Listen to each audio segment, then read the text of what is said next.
My name is Lucia Alves. After many decades in the entertainment industry, I have decided to create, in partnership with my husband, Cine Tribe. This is a haven and an alternative to Hollywood.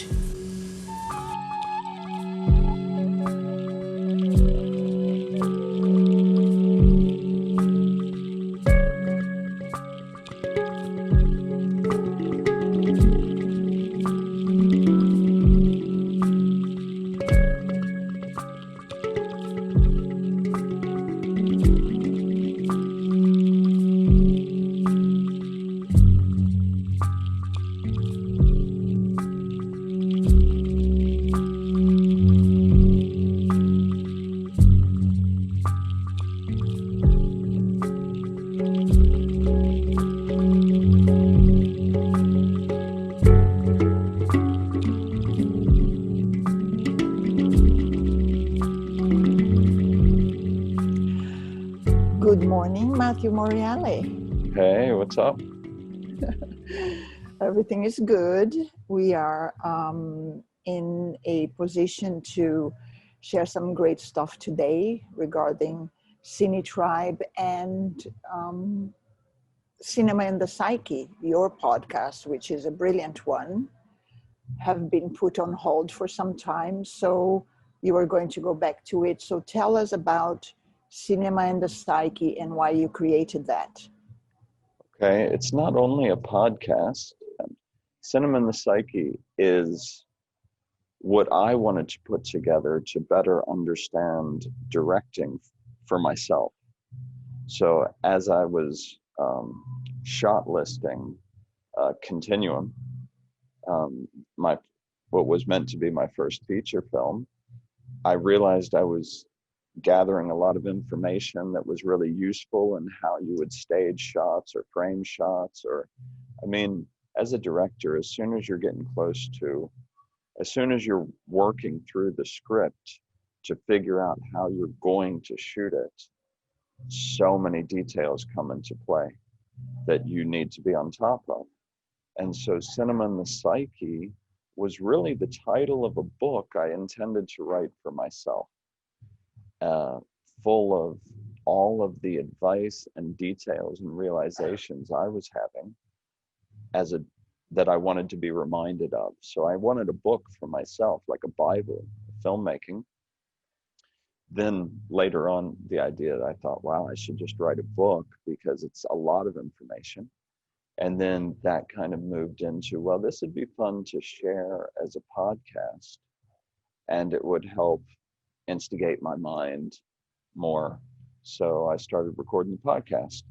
But actually, Cinema and the Psyche is my own delve into film and filmmaking. It's very nice because you would be sharing then realizations that you experienced by doing the work, which is really good. So what is the exploration of the psyche? Because cinema has a huge impact in the subconscious mind. So how does that work? When I'm trying to present it to the public, it becomes something else. It's not just like my own personal notes and notebooks. And so I got through 7 and I intend to carry on. But for example, these are 2 huge topics. So often when people hear psyche, they think of Carl Jung and his exploration of psyche. That's not what I'm talking about only. My term psyche refers to the individual, the personality, the consciousness of the person, which is more than just the physical body. It includes, according to ancient Indian philosophy and many other spiritual traditions, there's a subtle body of, mind and intelligence and various other things. So for me, psyche refers to the entire person. And cinema, of course, is cinema, but cinema is not just a topic that is already understood. You have Francis Coppola and you have George Lucas, who I've heard repeatedly say things like, we only know maybe 4 or 5% of what cinema is. Okay, so that's a pretty huge statement. It's fine. Cinema's been around just over 100 years and a lot's been done. But the fact is that the significance of it as an art form and the amount of aspects it includes is so vast that cinema itself has a lot more discovery to it as an art form. So Cinema and the Psyche is a podcast that will continue. Sure. And it's an exploration of these two vast topics and how they interact. But isn't it about also the idea that, and the exploration of the impact that this amazing creative artistic endeavor has on people's mind, actually? Yeah, I mean, this is the thing. Where cinema and psyche meet is very significant. For example, you have the New Thought movement in the early 1900s, which I think, I mean, I'm not a great authority, but I think the British, after discovering the ancient Indian texts, pulled out a lot of inspiration from them, and that became kind of the basis of the New Thought movement, which today is in the form of the law of attraction and all these other various ideas whereby the consciousness has an impact on how your life is being created, how the universe responds to you, how the nature of events take place are connected to one's consciousness. So focus, really, where one focuses has also with the, with the quantum physics coming into the realm of psychology and this kind of, you realize that the possibilities are largely infinite until you decide to focus. And when you decide to focus, these infinite possibilities fall into a type of manifestation. So all of these topics together mean that the nature of one's consciousness and focus is vital to how one's life manifests. Now, when you realize your focus is that powerful, and you put that together with the nature of cinema, which we don't fully understand, but which is speaking the language of the subconscious, Yes. then you realize the power of cinema is not just, I mean, it can be culture creation, it can be many things, but when you take the power of the language of the subconscious and you manipulate that and you put messages in and you put this cinema in front of people and they focus on it deeply. And one of the natures of cinema is that a lot of it goes into the psyche that you don't even realize. So, Unfiltered kind of thing, but yeah, exactly. bypassing the discerning ability. So it's kind of unfiltered. You sit there and you just take it in and you're enjoying yourself, or you, at least you think you are. But so many things are being printed in your subconscious mind that you are like a transformed person when you leave it, right? When you leave the cinema. Yeah, so many, all these things going into your subconscious mind are part of what will now become the type of life that manifests before you. Because the subconscious is known to be, or thought to be, 95% of what makes up a person, and our habits. And You know, the conscious is very little. So what you're consciously doing when you're watching a movie, that other 95% is just eating it up. Exactly. And that's why so many people, so I don't mean to interrupt, but so many people have like this, at least I experience myself, that I leave a movie, I'm either excited or hopeful, or I'm like devastated by some terrible things that I've witnessed. And people just go naively to the cinema or even watch TV, just like, I just want to relax and be entertained. So you already kind of back on your back foot, kind of relaxing, and all that stuff is being put on your mind, on your subconscious mind, actually. And the I want you to also talk about a little bit about the subliminal messages that you've been studying a lot, regarding the subliminal messages that had, afterwards. You also brought up TV, which is interesting because it's, for me, it's all cinema. TV is such a controlled environment that it's far more dangerous. At least in cinema, individuals, unaffiliated individuals, can still go out and make a movie and have it be seen by large audiences. That's not the case with TV. So TV is affiliated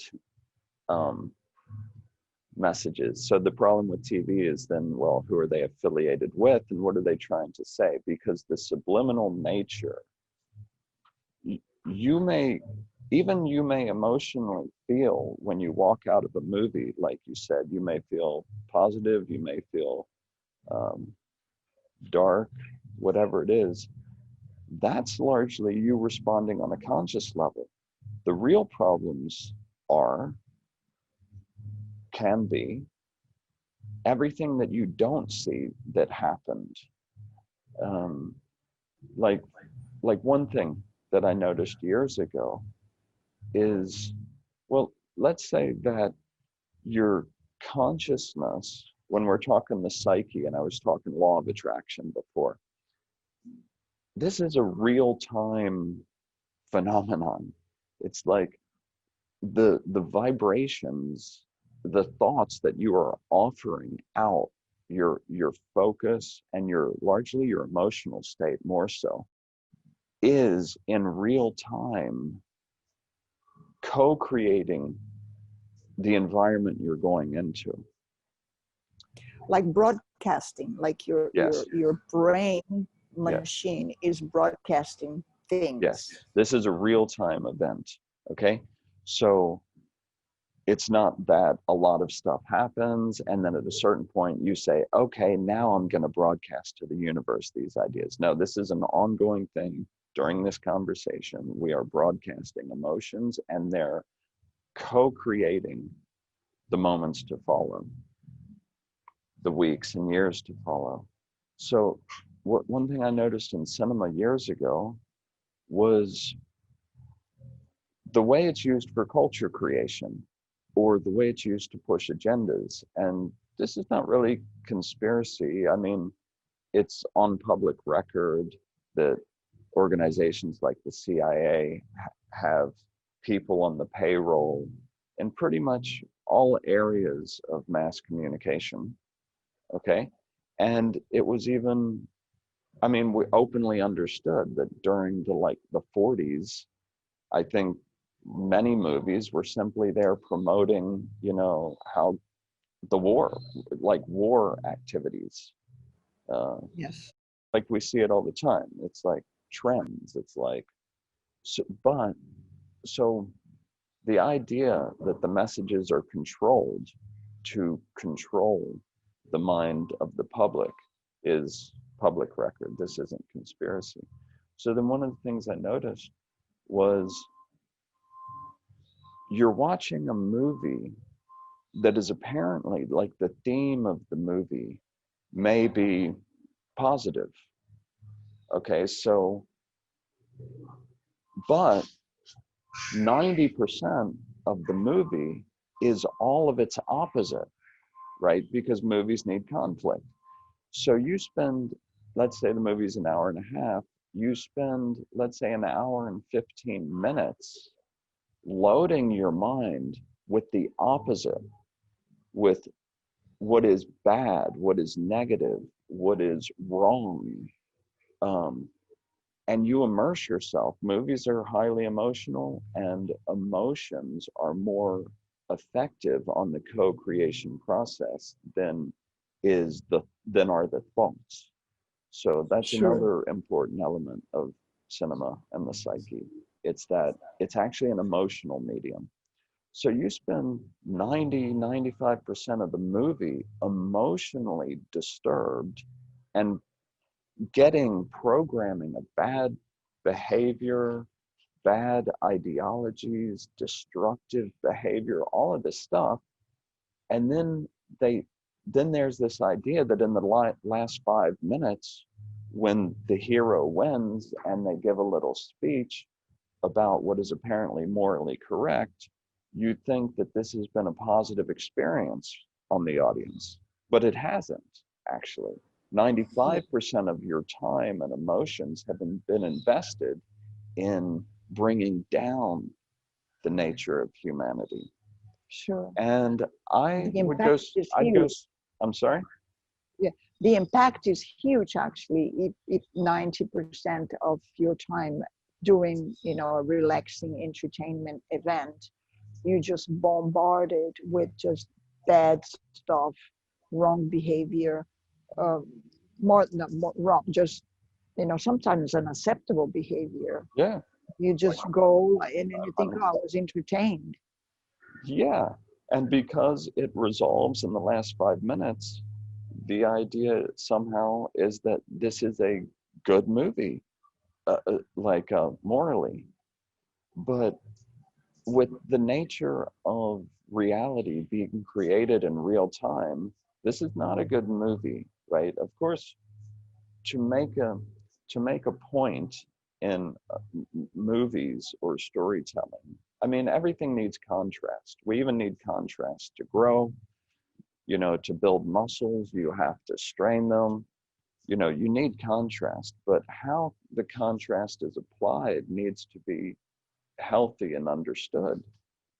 Yeah, So yeah. I'd go so far. Because I just wanted, yeah, sorry, I wanted to add to this that because just an innocent person watching a movie who doesn't know all these subliminal things and all these ideas that are being implanted in their brain is that they are not aware of the impact that will have in their life. And there is a lot of, lately I've been watching a lot of confusion in the archetypes, actually just the natural psyche archetypes that Joseph Campbell explains so well. That is, you have the mother, the father, the hero, and all those, and these are all being messed with. It's insane how confused if you don't know them, how it's like, the father is now, the mother, or the hero is a killer, and it's like it's weird. What do you think about that?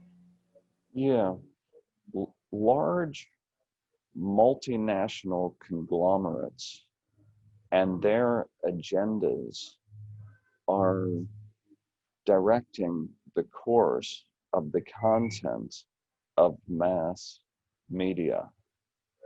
And their agendas are, it's like war is for profit, for example, right?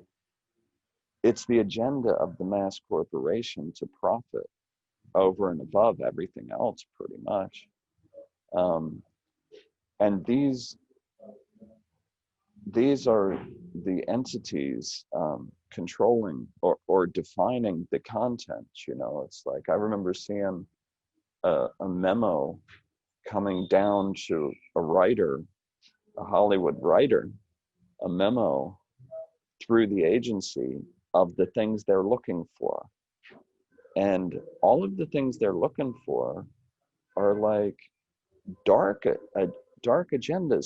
So this brings up another topic that is not part of cinema and the psyche, but is worth investigating for yourself if you happen to be listening to this.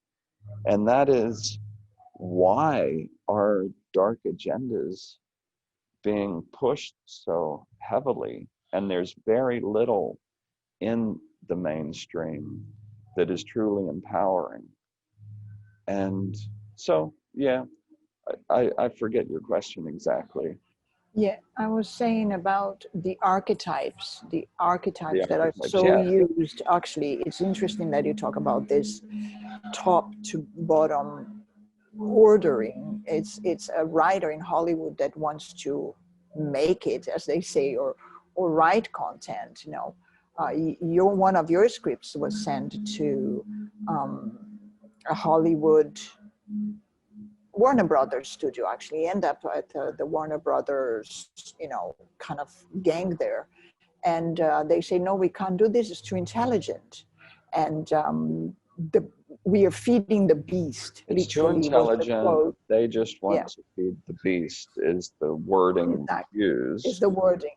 But the archetypes, so they have, for the writers that are already working, they have orders. They have practically marching orders. It's like, you write about this. For example, at the time, I also saw something that it was like, it was um, the agenda. Even like, you know, lately I've seen a lot of content where very young teenagers are over sexualized, or they're just, you know, having, you know, sex behind a dumpster at 15 years old, and it's all right, you know, in the middle of the day. Kind of This unfortunate. decades. We're Yeah, decades deep into the degradation of society through crazy. mass media. It's crazy. You So the got me. messing with the archetypes Yeah. is what my question was. Yeah, I mean, well, this is part of the culture creation, and this is where the topic crosses over into, well, why would people consciously be doing this?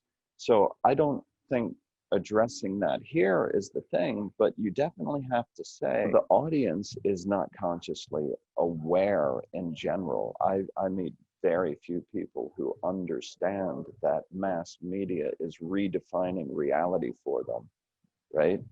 They think they're just being entertained. They don't understand the significance of the nature of these messages going deep into their subconscious, and many don't understand the nature of their subconscious co-creating reality for them. So this whole process is not understood by audiences, but it's well understood by the people who are making uh, It's like a mass media science. is Yeah. like understood. It's like as soon as you had a printing press, Yeah. probably immediately you had people who understood the power of being able to control the mass mind. So it's And like a science that they are using against the population to lead them whatever they want them to go. You know, uh, so many people just don't realize that by letting themselves be entertained by this kind of content is leading, you know, humanity down, you know, down to a horrible place, well, this is practically. where the two topics exist. One is, yes, it's a science, and the people controlling the fields of mass communication are the most advanced in this science. Like resources beyond imagination are thrown at this science of controlling through mass media. And then part two is the topic of, well, what is the message? Like, what are they using it for? And that's what I'm saying is kind of another topic, because that's a whole other issue. But you know, any intelligent person has to say, well, why is mass media just degrading society more and more? And it's not only degrading, it's like, yeah, it's culture creation. And make it known that that the entities in charge of these multinational conglomerates that are defining what is coming to the public through mass communication, they know what they're doing, and the messages are intentional.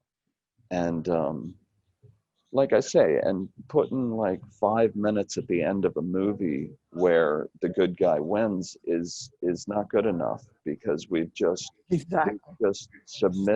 we've just subjected our emotional body to Yeah. 95% to 2 hours Of of horror. really degrading, hardcore, negative, taking down human nature, Yes. emotionally, and because emotionally is the most important thing in the co-creation process. This is so one of the things that Serious. I'm inspired about. I think you mentioned Seni Tribe at the beginning of this. Yes. One So of the how are you going to use this? And what Yes, is it about? well, this is the thing. It's like the biggest resources known are behind the messages of corporations whose interest is profit and therefore culture creation. There's so many topics. There's like the tax exempt foundations taking over of public education in beginning late 1800s. And a great person to hear is Ed Griffin's interview with Norman Dodd about tax exempt foundations. Um, he's openly saying that, who studied for some congressional hearings back in the 50s, and who was interviewed, I think, a month or something before he died. Lucky Ed Griffin got to Norman Dodd and heard his story. He's basically saying that the presidents of the tax exempt foundations were simply carrying out the task of conditioning the public to merge ideologically with communist Russia. Okay, so the agendas at the top of the chain of command of these things are questionable. You have Cheryl Iserbet, I think, who wrote The Deliberate Dumbing Down of America. That's something to look into. So when you come to large institutions and organizations, they have agendas. When you turn on a TV station, it is a corporation, probably the child of a larger corporation, that has an agenda. And all of these corporations have board of directors and they have agendas. And the content you're getting through them is agenda content. And besides that, when it comes to TV or, well, whatever, anything that has advertising around it, you're basically the product. You're not watching the program. The program is like pulling you in so advertising can be sold to you, you know? Even Facebook and the whole online media thing and social, I mean, they're monetizing your social life, literally. Exactly. So coming back to Seni Tribe and movies and the creation of content, is that we, Seni Tribe, but I think I speak for all free thinking individuals, we want unaffiliated individuals who are living life, engaging with real life, not, taking pictures of breakfast and posting them on Instagram or that whole thing. It's like, get out of your computer, get out of the virtual world, get into the real world, live life, exchange with people, have real connections. I did go into this on one of my episodes in the podcast about, I think it's the episode, What's Important. And what's important is to engage in life and really feel it emotionally, what it's like to connect with people, what it's like to disagree with people. And to take all that, and as an expressive artist, to express yourself, your unaffiliated self. You're not part of a bigger organization who's being told to, fulfill an agenda. You're living life, you're having realizations, and you want to create and offer real realizations. And so Cine Tribe really is about the individual and cultivating the means of the individual to express themselves, and in time to cultivate systems whereby that content can reach wide audiences. Because I know for a fact, based on everybody I talk to, they're starving for, real content, that moves you, not that moves you towards an agenda, Yeah, and so uplifting. That's what I hear. It's like uplifting content, because so much is based in people's insecurity, being that it's a science, a study by, very highly paid psychiatrists and psychologists from propaganda from the beginning of the creation of propaganda. I find it even interesting, like the words that they are used on online media now is influencer, sure. engaging. Exactly. These are things that actually an influencer, and it's like I was just sent somebody like, oh, there's an influencer in Tulum, and it's a girl in a bikini going around taking, soft porn pictures practically. Yeah, It's so absurd. So that is the norm now. It's like, and this girl has like hundreds of, thousands of followers, I because wonder of course, why. girls in a bikini, it's pleasing, I guess, to the eyes. So and it's about nothing. It's about being on a bikini and eating these and doing, and people are living through her, and she's an influencer. The word is very important. And also the word engage. You're not engaging when you are on social media. You're not engaging anything but Yeah. the addiction of wanting to have more likes. Oh, Everybody wants to be liked. So it's a crazy idea that people were buying into, and the youngsters are addicted to, is this idea that you know you are on a device and you're being liked for very banal things, and you're not really engaging in life itself and in human exchange. That's why dehumanization is so high at this time, is it not? yeah. I wanted to pick up on what you said, living through. So either I'll remember, or you can remind me. The living through. Actually, I'll just do that now because now I've forgotten the other thing that I wanted to say. But the you said engaging. I wanted to remember what that, because that brought up another thing. It's But okay, take oh your yeah, time. no, wait, no. So the social media and being engaged in that way, there the so there's a couple things here to touch on. One of the major things that is being promoted, and these are two terms that I think are important to get the head around. One is collectivism, and the other is individualism. Okay, so collectivism is largely what is being pushed, be that that the collective is more important than the individual. Okay, that is how you control mass groups of people. Another easy way to control mass groups of people is to separate them. Okay, so they become less powerful. An individual who's reliant on the state, for example, is very easy to control.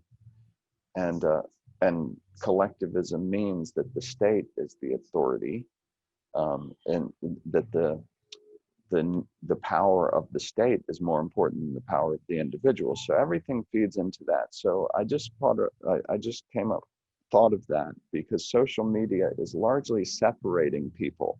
It's making the individual weaker, because we're not having real communications. We're trying to appear amazing all the time. Nobody's amazing all the time. I mean, as spirit souls, we're amazing, but you know, in material life, it's just messy. It's like, but on social media, everybody gets to appear amazing all the time. So this is all false. It's like, it's an illusory life. Engage life, accept the flaws, look at the flaws. Like, what are the flaws? It's like, let's get into the flaws, and it's like, let's really experience life, and being an individual and not imagining. The people are becoming a product of their social standards or their social persona. Yes. They're becoming a product. It's like one person removed almost of the real self. It's like, who are you? So you're talking about living through. You brought up this idea. Exactly. You like to live through. And this is also important in cinema, that real cinema is not living by proxy, right? Entertainment cinema is living through your lead character or whatever, and it's like, it's written that way, and you can relate to the person, and you live through, which is basically living by proxy. Yeah, but it's an adventure. If it's nice, it can actually be uplifting and changing in a good sense, in a good way.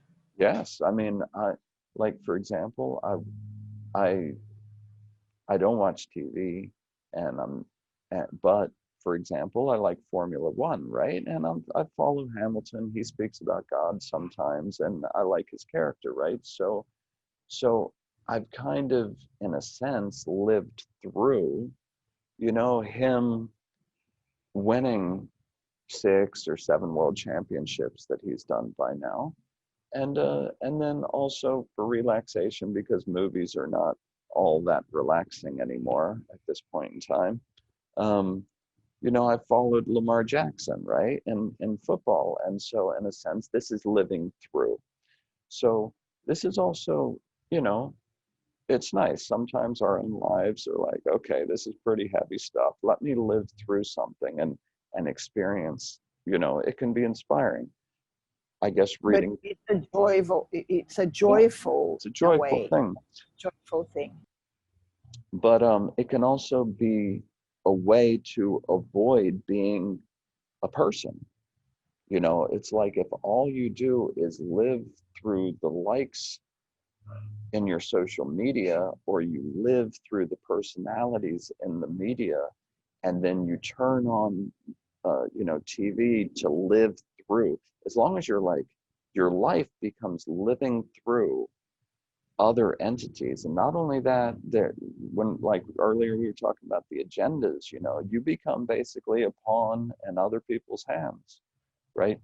But also the living through thing I thought was interesting, because as I explore cinema, I realized that there is kind of these two types of cinema. One is like living by proxy, and that's kind of entertaining. But real cinema, I think, when it's explored deeply, is not a living by proxy. It becomes an actual event within your own life. You coexist with a great movie, and you're no longer living by proxy. You're actually experiencing an event. Yes. And you become changed by the event. Exactly. Living by proxy, you don't necessarily become changed by anything. You know, exactly. These are subtle topics, right? Sure. But real cinema is not living by proxy. Real cinema is an event that you take part in. Yes. And like movie makers, like, you know, directors like Bertolucci, Elia Kazan, they will actually, and Stanley Kubrick, they will actually explore topics that could even be dark and could even be difficult to digest, like Lolita and, you know, many other movies. But it's in a way where you understand by the end that that behavior or that there's a moral code to it. It's not immoral completely. And I think that what we are doing with Cine Tribe is not only allowing and creating an environment where individuals can express themselves, but also individuals can explore these moral codes in a way where right and wrong is clear. You know, it's like to shoot somebody on the face with a gun is morally wrong. And they do it for To begin, 95% of the movie. exactly, to begin with. But you know, there are circumstances that, you know, you might protect yourself with something. If somebody is attacking you, now you have the right to protect yourself. So I think the world is pretty much upside down right now, and we are, you know, doing our best to put it the right way, because At least our little bit, right? yeah, just a little bit, because the mainstream and even just people in general, they're not understanding, and the generations coming, they're not understanding simple moral codes. It's like you don't talk to your grandmother like she is, you know, a teenager, and just tell her to shut up because you didn't like what she said. So that is very important to also inspire, at the same time bring back the humanity and these beautiful things that we have naturally, right? Well, you figure to bring about a healthier humanity really means a re-education. Certainly, if what makes up a healthy humanity is now lost, and not completely, but if education is teaching it out of the individual, and mass media is like taking it out of the individual, then you know, it's important, if we wish to have humanity back, that it has Yes, to be educated back into people. And sure. you know, that entertainment, which is what, you know, cinema should also be, helps to teach it. But this isn't to say that Cine Tribe is for new agey uh, happy Oh, content, because all the actually time. being a healthy individual means exploring the what might be dark within you, not ignoring it. Sure. And so when creating genuine, honest, authentic media, it doesn't mean avoiding dark topics. It just means exploring them. I think if a person is honest and authentic, they are like a, uplifting. It's like Sure. being alive is an uplifting experience, honestly.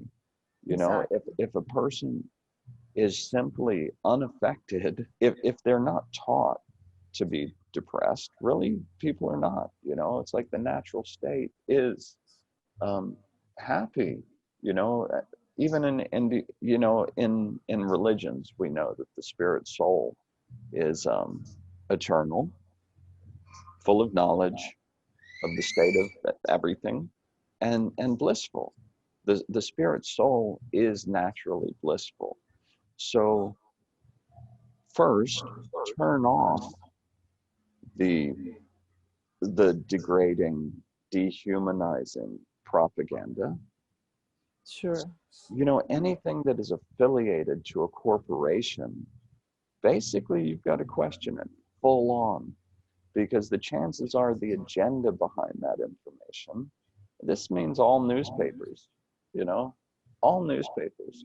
It's like all media. You've got to question, because there are agendas. We're getting very little presentations of just an individual who's inspired about life expressing themselves. That's not what we're getting, right? We're getting corporate agendas, and corporate makes it sound polite, right? This is Yeah. not only corporate. This is like much deeper, much darker.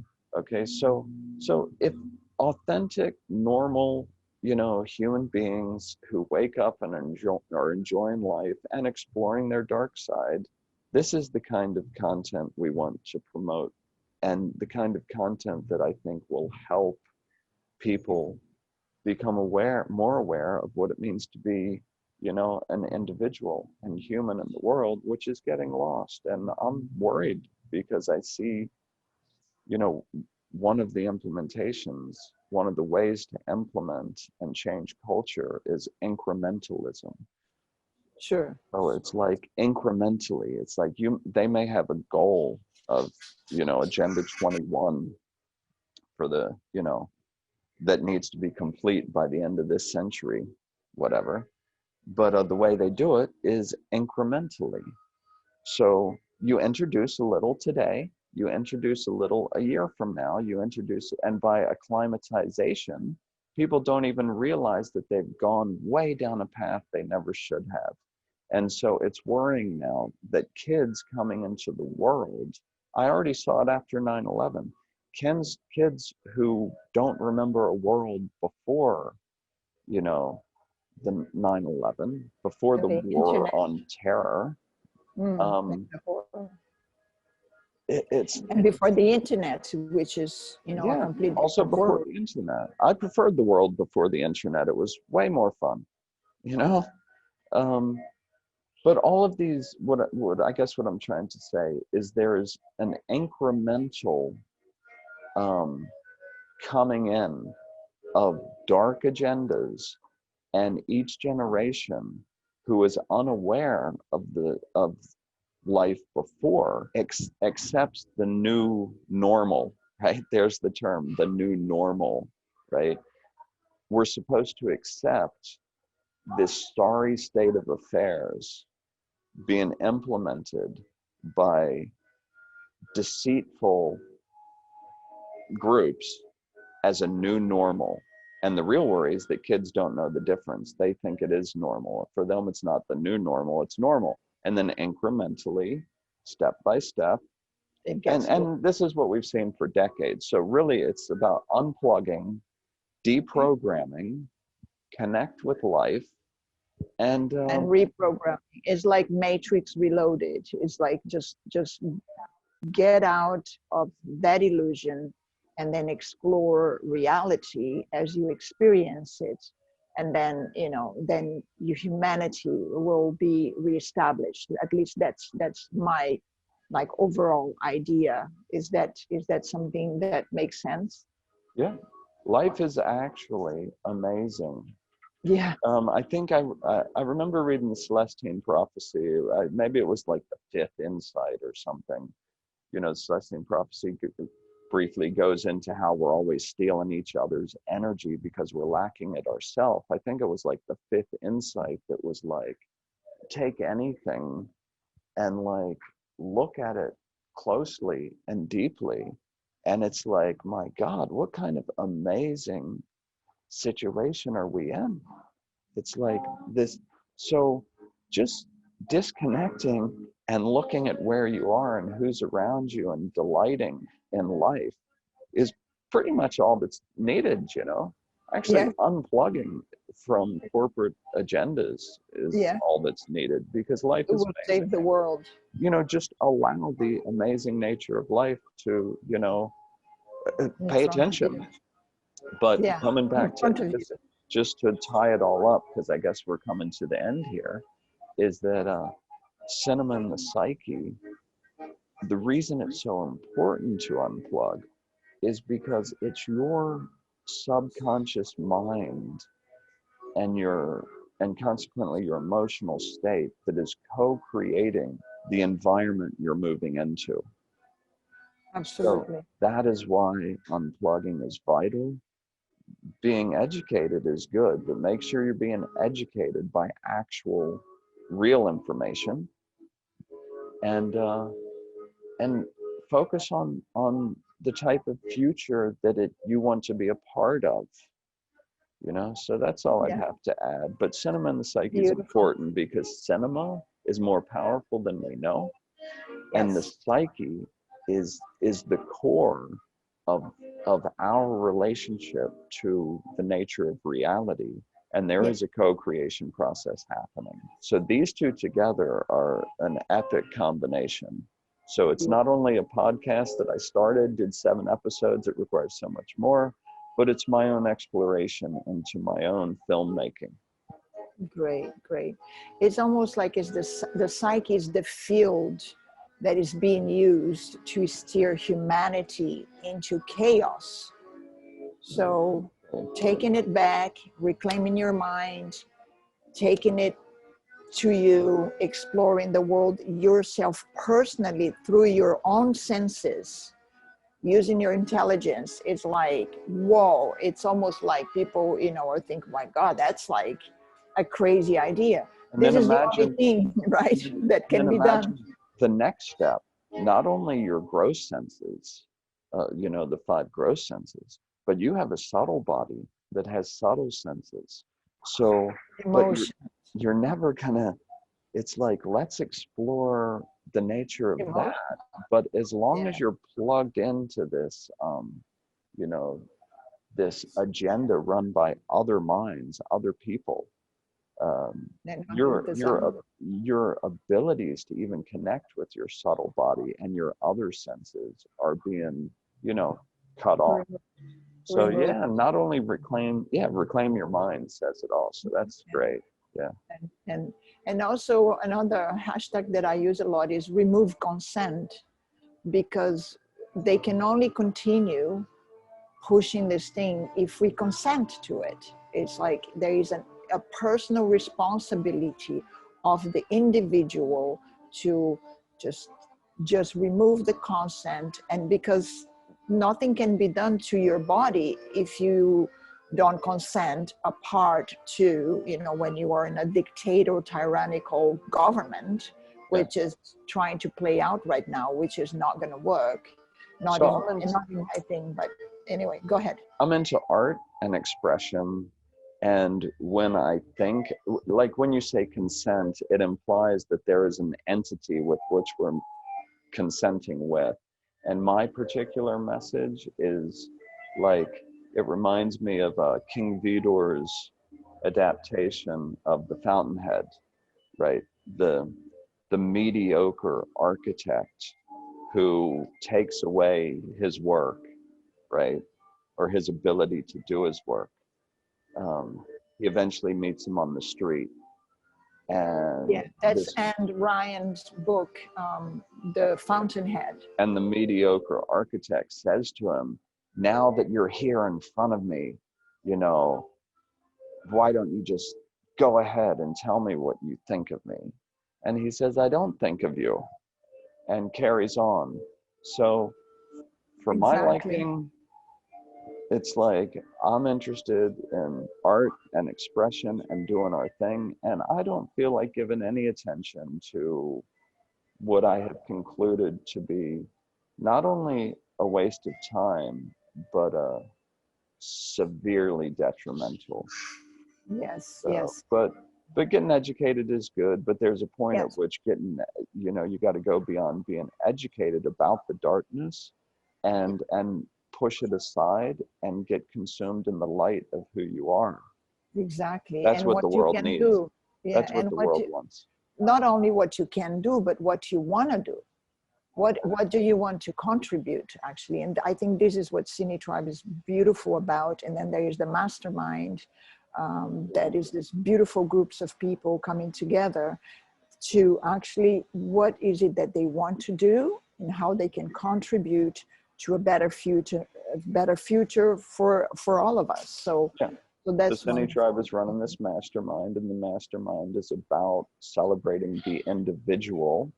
And we're so deep into collectivist thinking that even to be an individual takes time and deprogramming and learning. And so the mastermind is really fun because we're learning again how to be individuals and value ourselves and each Beautiful. other.